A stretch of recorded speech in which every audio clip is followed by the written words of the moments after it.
여호수아가 아침에 일찍이 일어나 백성을 점호하고 이스라엘 장로들과 더불어 백성에 앞서 아이로 올라가매 그와 함께 한 군사가 다 올라가서 그 성읍 앞에 가까이 이르러 아이 북쪽에 진친이 그와 아이 사이에는 한 골짜기가 있더라. 그가 약 5,000명을 택하여 성읍 서쪽 베델과 아이 사이에 매복시키니 이와 같이 성읍 북쪽에는 온 군대가 있고 성읍 서쪽에는 복병이 있었더라. 여호수아가 그 밤에 골짜기 가운데로 들어가니 아이 왕이 이를 보고 그 성읍 백성과 함께 일찍이 일어나 급히 나가 아라바 앞에 이르러 정한 때에 이스라엘과 싸우려 하나 성읍 뒤에 복병이 있는 줄은 알지 못하였더라. 여호수아와 온 이스라엘이 그들 앞에서 거짓으로 패한 척하여 광야 길로 도망하며 그 성읍에 있는 모든 백성이 그들을 추격하려고 모여 여호수아를 추격하며 유인함을 받아 아이 성읍을 멀리 떠나니 아이와 베델에 이스라엘을 따라가지 아니한 자가 하나도 없으며 성문을 열어놓고 이스라엘을 추격하였더라. 여호와께서 여호수아에게 이르시되 내 손에 잡은 단창을 들어 아이를 가리키라. 내가 이 성읍을 내 손에 넘겨주리라. 여호수아가 그의 손에 잡은 단창을 들어 그 성읍을 가리키니 그의 손을 드는 순간에 복병이 그들의 자리에서 급히 일어나 성읍으로 달려 들어가서 점령하고 곧 성읍에 불을 놓았더라. 아이 사람이 뒤를 돌아본즉 그 성읍의 연기가 하늘에 닿은 것이 보이니 이 길로도 저 길로도 도망할 수 없이 되었고 광야로 도망하던 이스라엘 백성은 그 추격하던 자에게로 돌아섰더라. 여호수아와 온 이스라엘이 그 복병이 성읍을 점령함과 성읍의 연기가 오름을 보고 다시 돌이켜 아이 사람들을 쳐 죽이고 복병도 성읍에서 나와 그들을 치매 그들이 이스라엘 중간에 든지라. 어떤 사람들은 이쪽에서 어떤 사람들은 저쪽에서 쳐 죽여서 한 사람도 남거나 도망하지 못하게 하였고 아이 왕을 사로잡아 여호수아 앞으로 끌어왔더라. 할렐루야. 오늘 이 새벽에 하나님의 은혜와 평강이 성도님들의 삶 가운데 가득하시기를 주님의 이름으로 축원합니다. 오늘 우리가 함께 읽은 여호수아 8장의 말씀은 이스라엘 백성들이 가나안 땅에 들어와 여리고성을 무너뜨린 후에 두 번째로 맞닥뜨린 아이성 전투에 관한 말씀입니다. 특별히 오늘 말씀은 첫 번째 전투에서 패배를 맛보았던 이스라엘 백성들이 다시 전열을 가다듬고 두 번째 전투에 나아가 마침내 승리하는 그러한 모습을 담아내고 있습니다. 그런데 우리가 먼저 생각해 봐야 할 것은 이스라엘 백성들은 왜 첫 번째 전투에서 실패냐라는 것이죠. 말씀을 묵상해 보시면 그 실패의 처음 원인은 아간의 범죄함 때문이었습니다. 하나님께서는 여리고성의 모든 물건은 여호와께 바친 성물이라고 말씀하시며 손대지 말라 명하셨음에도 아간이 탐심을 이기지 못하고 이 정도는 내가 취할 수 있겠지라고 생각하며 그 성물들을 범하였기 때문입니다. 이 한 사람의 죄악으로 말미암아 이스라엘 공동체 전체가 하나님의 진노 아래 놓이게 되었고 그 결과로 그들은 참혹한 패배를 맛보아야 했습니다. 그리고 이들이 실패했던 또 다른 하나의 원인은 하나님을 의지하지 않았던 교만함과 그리고 안일함 때문이었습니다. 사실 이 아이성은 가나안 7족속이 지키는 다른 성들에 비하면 더군다나 그들이 처음 무너뜨렸던 여리고성에 비교한다면 점령하기가 결코 어려운 성은 아니었습니다. 여리고성보다도 매우 작은 성이었고 그래서 여호수아가 보낸 정탐꾼들조차 백성을 다 올라가게 하지 말고 한 2, 3천 명만 올라가서 아이를 치게 하소서라고 보고를 합니다. 그들의 눈에 아이성은 아주 쉬운 만만한 그러한 상대였던 거죠. 그러니까 첫 번째 아이성 전투를 나갈 때 이스라엘 백성들은 하나님의 도우심을 구하지 않고요. 정탐꾼들이 보고했던 대로 3천 명을 전투에 참여하게 합니다. 여러분 그러나 그 결과는 어떠했습니까? 이스라엘 백성들은 만만하게 생각했던 아이성 전투에서요. 완전히 패배하고 말았습니다. 3천 명을 보냈지만 여기에서 36명이 죽고 백성들의 마음은 물같이 녹아내리는 그러한 처참한 패배를 경험하게 됩니다. 여러분 첫 번째 아이성 전투를 통해서 성경은 우리에게 분명히 보여주시는 것이 있습니다. 그것은 우리의 삶에 아이성과 같은 아무리 작은 일이라고 할지라도 우리는 하나님의 도우심 없이는 결코 승리할 수 없다는 사실입니다. 우리의 교만과 안일함, 그리고 하나님을 의지하지 않는 우리의 인간적인 계산은요, 우리를 패배로 이끌 수밖에 없다라는 거죠.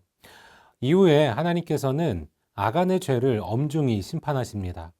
그리고 이스라엘 백성들이 그들의 죄를 회개하고 돌이킬 때 하나님은 비로소 이제 아이성을 점령할 수 있다라고 다시 말씀해 주십니다. 오늘 본문 8장의 말씀은 그렇게 하나님의 두 번째 기회를 얻은 이스라엘 백성들이 다시 전쟁에 나아가는 장면으로 시작됩니다. 그런데 오늘 본문 특별히 11절의 말씀을 보면 이스라엘의 백성들의 태도에 완전한 변화가 일어났음을 보게 됩니다. 우리 11절 말씀 같이 읽겠습니다. 그와 함께한 군사가 다 올라가서 그 성읍 앞에 가까이 이르러 아이 북쪽에 진치니 그와 아이 사이에는 한 골짜기가 있더라. 자, 그와 함께한 군사가 다 올라가서. 자, 그러니까 전에 3천 명만 보내면 이길 수 있다고 얕보았다가 이제는 모든 군사가 다 전쟁에 참여하였다라고 말씀합니다. 물론 이스라엘의 모든 군사를 다 데려갔던 것은 아니었고요. 바로 앞 3절을 보게 되면 여호수아가 용사 3만 명을 뽑아 데려갔다라고 기록하고 있습니다. 그래도 지금 첫 번째 전투와 비교해 보면 3천 명의 10배가 되는 숫자이죠. 그들이 할 수 있는 최선을 다하고 있다라는 것입니다.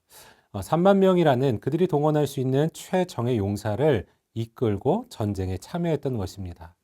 자, 그런데 우리가 한 가지 생각해 봐야 할 것은 오늘 본문 앞장인 8장 1절에 보면 하나님께서는 이미 아이성을 내 손에 넘겨주겠다라고 약속하셨습니다.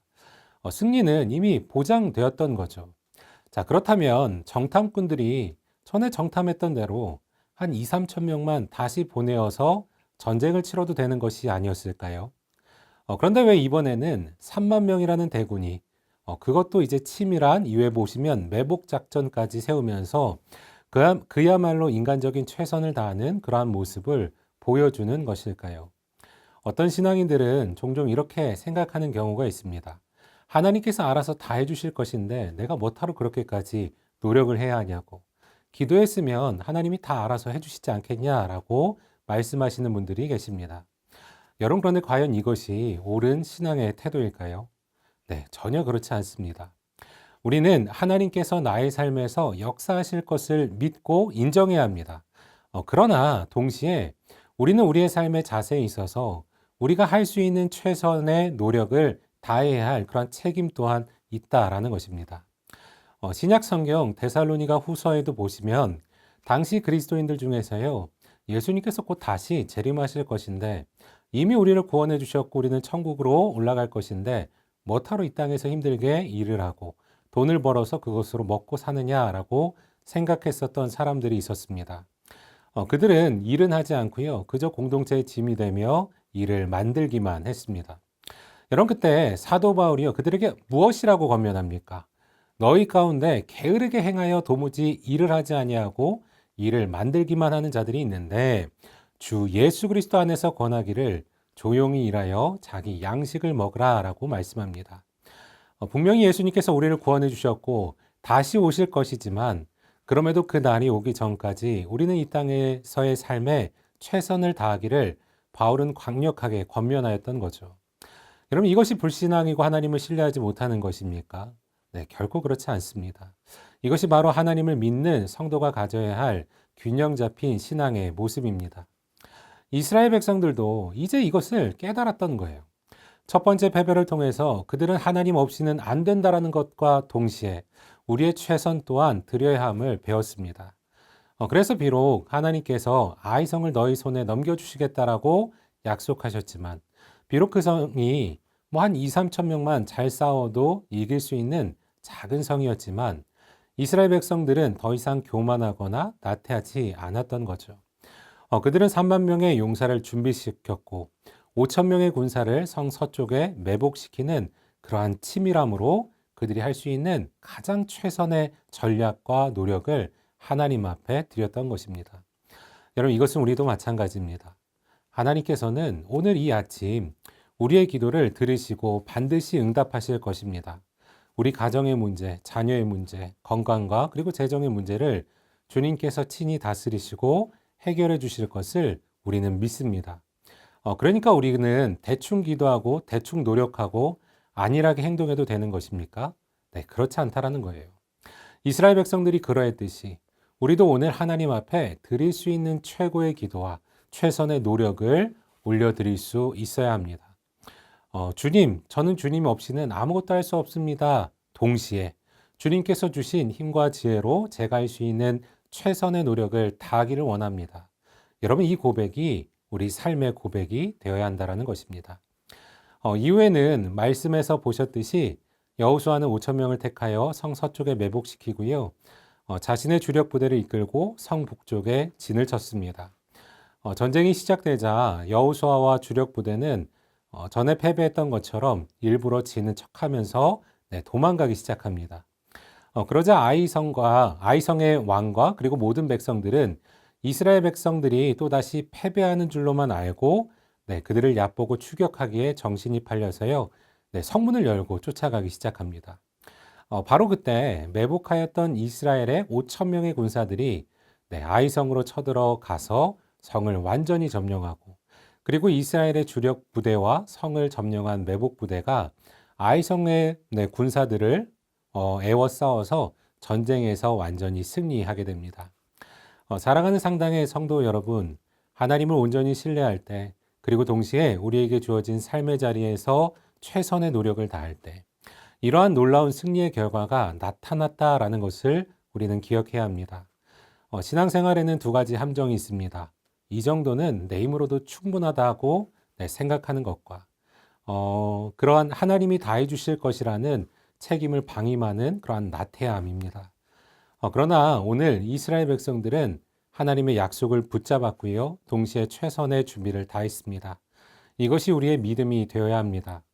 우리 앞에 여리고 성이 되었든 아이성이 되었든 먼저는 우리가 하나님을 의지해야 하고요. 또한 최선의 노력을 다할 수 있어야 합니다. 그렇게 우리가 주님을 신뢰하는 동시에 우리가 할 수 있는 최선의 노력을 드릴 때 하나님께서는 마침내 완전한 승리를 허락해 주시는 것입니다.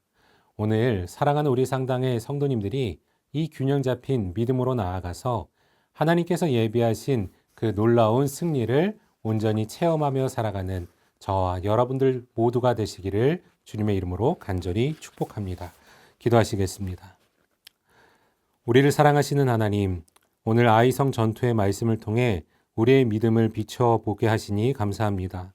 이 정도는 내 힘으로도 충분하다고 생각했던 교만함과 하나님이 다 해주실 것이라며 아무것도 하지 않았던 나태함이 있다라면 모두 용서하여 주시옵소서.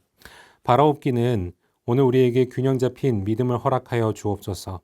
먼저 주님의 약속을 완전히 신뢰하며 겸손히 무릎 꿇게 하시고 동시에 주님이 주신 힘과 지혜로 우리가 할 수 있는 최선의 노력을 다하는 성실함을 주옵소서.